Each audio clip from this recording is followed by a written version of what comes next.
Selamat malam teman-teman, perkenalkan nama saya Monica Stefani Selarahi, kelas 10 MIPA 4, asal sekolah SMA Negeri 1 Siantar Nalmonda. Di sini saya akan membawakan sedikit firman Tuhan. Terlebih dahulu kita bersatu di dalam doa.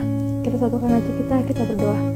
Terima kasih Bapa yang baik, terima kasih Yesus buat setiap berkat-Mu Tuhan, hingga pada hari ini kami masih boleh merasakan napas kehidupan yang Kau berikan. Bapa yang baik, kami akan mendengarkan sedikit dari firman-Mu, biarlah firman-Mu menjadi pedoman dalam hidup kami. Ini doa kami serahkan dalam tangan pengasihan-Mu. Haleluya, amin. Ayat Alkitab yang saya bawakan tertulis dalam Amsal 1 ayat 7. Begini bunyi firman Tuhan, takut akan Tuhan adalah permulaan pengetahuan, tetapi orang bodoh menghina hikmat dan didikan. Takut dalam hal ini bukan berarti ngeri atau seram, tapi menunjukkan diri kepada kedaulatan Allah dan menaati perintah-perintahnya.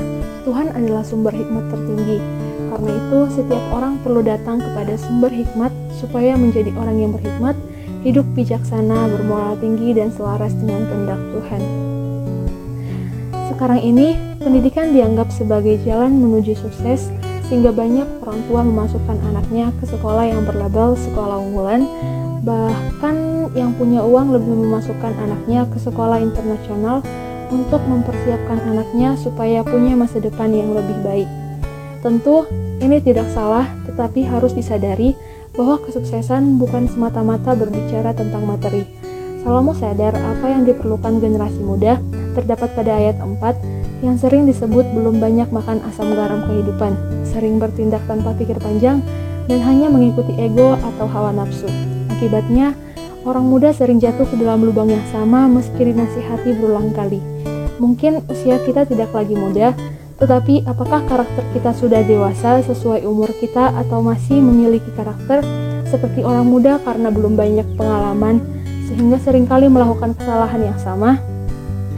Lalu, apa yang harus kita lakukan? Ayat 7 menolong kita bahwa takut akan Tuhan adalah permulaan pengetahuan.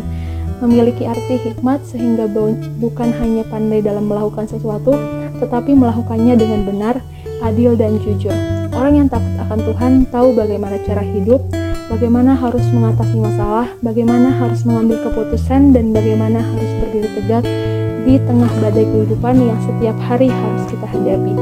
Kiranya Tuhan menjadikan kita orang-orang yang berhikmat agar kita pandai menata hidup sesuai kehendak Tuhan. Tuhan Yesus memberkati. Amin.